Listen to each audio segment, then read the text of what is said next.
Hello student, welcome back to my YouTube channel लोथ academy में आपका स्वागत है। तो स्टूडेंट, आज का वीडियो क्लास 12th वालों के लिए। आज मैं क्लास 12th में फिजिक्स पढ़ाने वाला हूं। तो दोस्तों, आज मैं जो आपको 22 महत्वपूर्ण प्रश्न, भौगोलिक प्रश्न बताऊंगा जो 2024 में 90% वो आएंगे ही आएंगे। तो सर, टॉप 22 क्वेश्चन लेके आया हूँ मैं आपके लिए छांट कर, इसलिए बिल्कुल भी वीडियो को बिल्कुल मिस मत करना। और चैनल पर नए हो तो सब्सक्राइब कर लो और बेल आइकन दबाना ना भूलें, जिससे हमारी वीडियो आपके जल्द से जल्द पहुंचते रहे। तो पहला क्वेश्चन देखते हैं दोस्तों। पहला क्वेश्चन दिया है हमें, जब घर्षण से किसी वस्तु को आवेशित किया जाता है तब उस वस्तु का भार या द्रव्यमान, द्रव्यमान या भार एक ही बात होती है, द्रव्यमान या भार एक ही बात होती है, ठीक है। जब घर्षण से किसी वस्तु को आवेशित किया जाता है तब वस्तु का भार क्या होता है? सदैव बढ़ जाता है।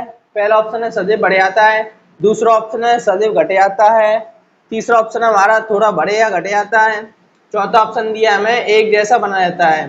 तो दोस्तों, जो पहला क्वेश्चन दिया था स्टूडेंट, जब घर्षण से किसी वस्तु को आवेशित किया जाता है तब उस वस्तु का भार सदैव बढ़ जाता है या घट जाता है, या थोड़ा बढ़े या घट जाता है, या एक जैसा बना रहता है। दोस्तों, जब घर्षण से किसी वस्तु को आवेशित किया जाता है तो उसका वस्तु का भार थोड़ा बढ़े या थोड़ा थोड़ा बढ़ता और घटते जाता है।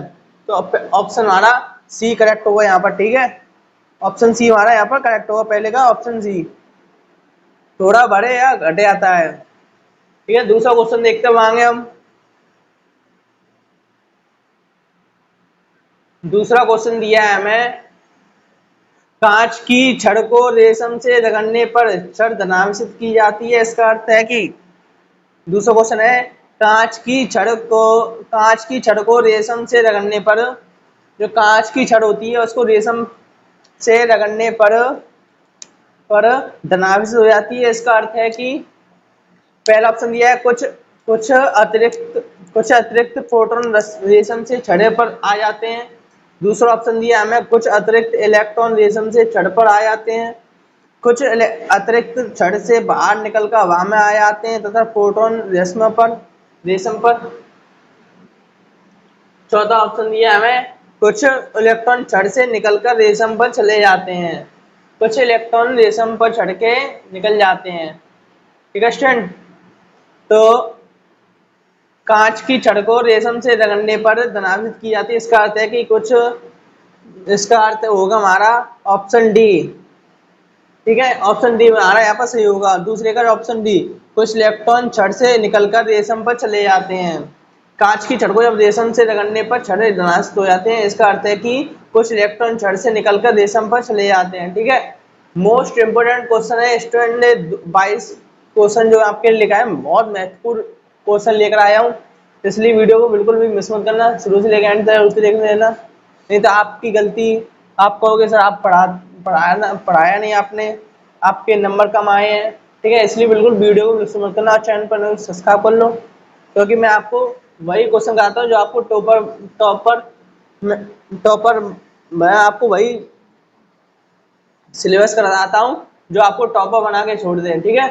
आगे अब तीसरा क्वेश्चन दिया है हमें दोस्तों, निम्न बलों में से कौन सा बल दूरी के व्युत्क्रम वर्ग के नियम के का पालन नहीं करता? क्वेश्चन है तीसरा, निम्न बलों में से कौन सा बल दूरी के व्युत्क्रम वर्ग के नियम का पालन नहीं करता है?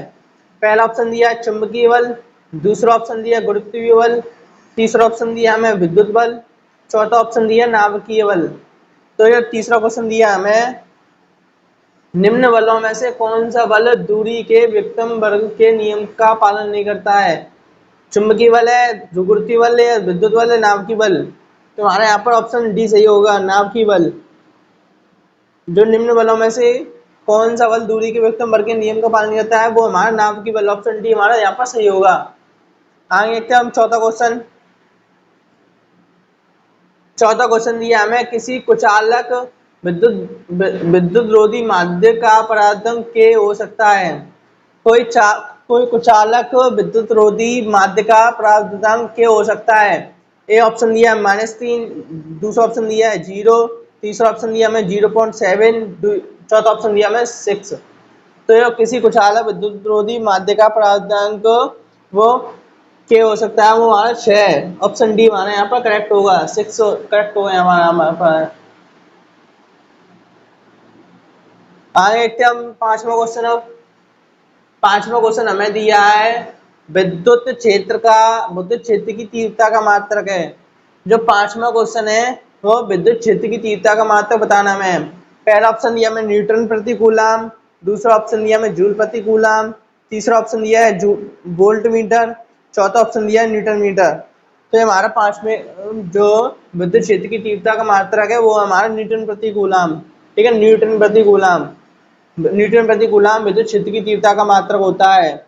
आगे देखते हैं हम छठवां क्वेश्चन। तो ये छठवां क्वेश्चन हमारा ध्रुव आघूर्ण का मात्रक है।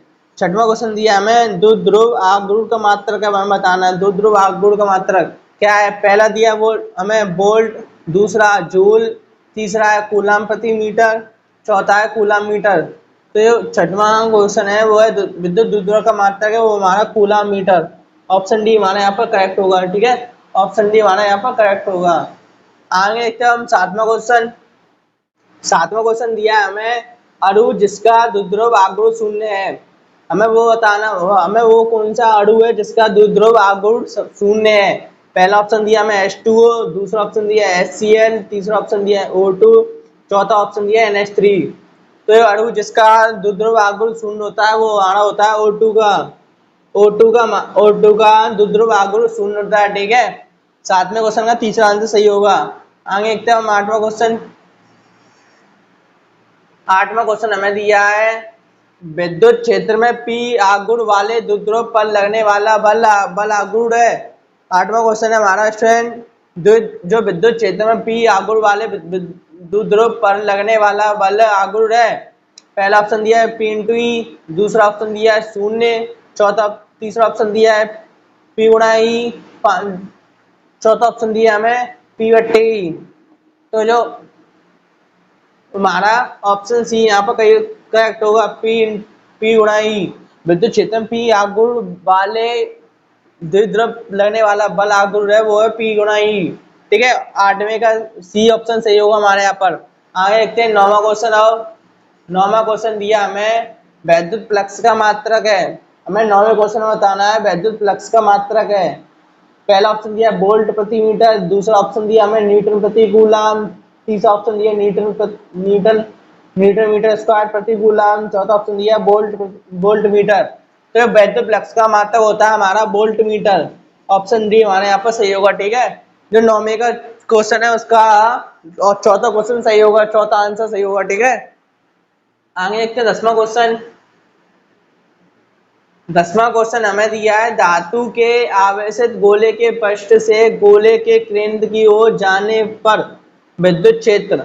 पहला ऑप्शन दिया है बढ़ता है, दूसरा ऑप्शन दिया है घटता है, तीसरा ऑप्शन दिया है सर्वत्र शून्य रहता है, चौथा ऑप्शन दिया उतना ही रहता है जितना पृष्ठ पर है। क्वेश्चन पूछा था दोस्तों हमसे दसवां, धातु के आवेशित गोले के पृष्ठ से गोले के केंद्र की ओर जाने पर विद्युत क्षेत्र। तो जो हमारा धातु के आवेशित गोले के पृष्ठ से गोले के केंद्र की ओर जाने पर विद्युत क्षेत्र हमारा सर्वत्र शून्य रहता है, सर्वत्र शून्य रहता है, ठीक है। दसवें का हमारा सी ऑप्शन सही होगा, सर्वत्र शून्य रहता है। तो धातु के आवेशित गोले के पृष्ठ से गोले के केंद्र की ओर जाने पर विद्युत क्षेत्र हमारा सर्वत्र शून्य रहता है, ठीक है। याद रखना स्टूडेंट, ये बहुत इंपॉर्टेंट क्वेश्चन कर रहा हूं मैं आपको, मोस्ट इंपोर्टेंट मान लो।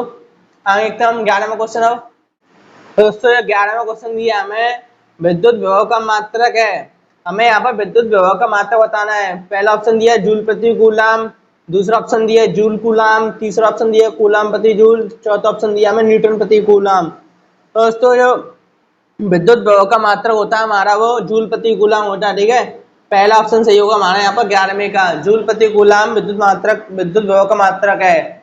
आगे एकदम 12वां क्वेश्चन। 12वां क्वेश्चन हमें दिया है 1 न्यूटन वोल्ट ऊर्जा का मान है।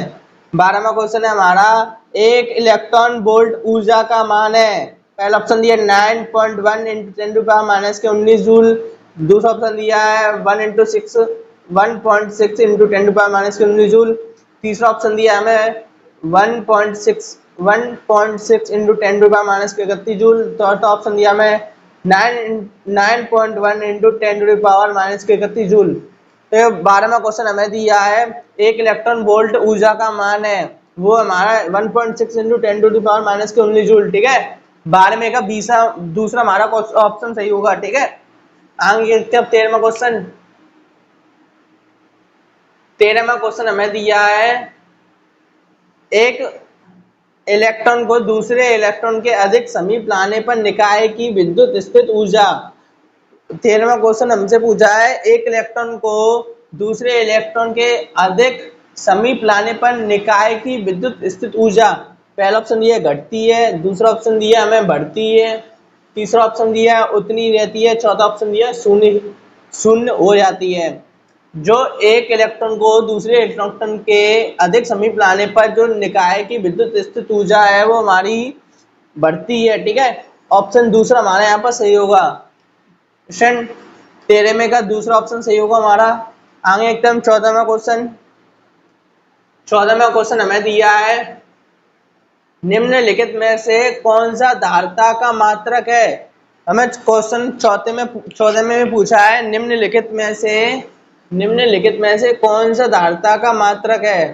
पहला ऑप्शन दिया है कूलाम, दूसरा ऑप्शन दिया है एम्पियर, तीसरा ऑप्शन दिया हमें वोल्ट, चौथा ऑप्शन दिया कूलाम प्रति वोल्ट। जो 14वां क्वेश्चन में पूछा हमसे, निम्नलिखित में से कौन सा धारिता का मात्रक है, वो हमारा कूलाम प्रति वोल्ट, ठीक है। ऑप्शन 14 का क्वेश्चन नंबर 14 का चौथा ऑप्शन सही होगा, ठीक है हमारा यहाँ पर, ठीक है स्टूडेंट।